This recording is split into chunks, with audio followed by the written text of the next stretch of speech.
Hello and welcome to Everyday English Treats.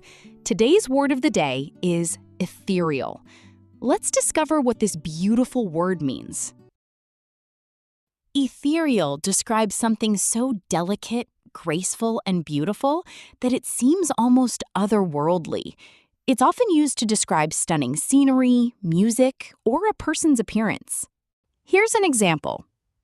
The sunrise over the mountains created an ethereal view that took everyone's breath away.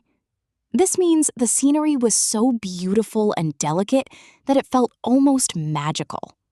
Now it's your turn. Can you create your own sentence using the word ethereal? Comment down below. Happy learning with Everyday English Treats. Until next time, take care and keep practicing your English. Learn a little, speak a little, and grow a little every day. See you soon!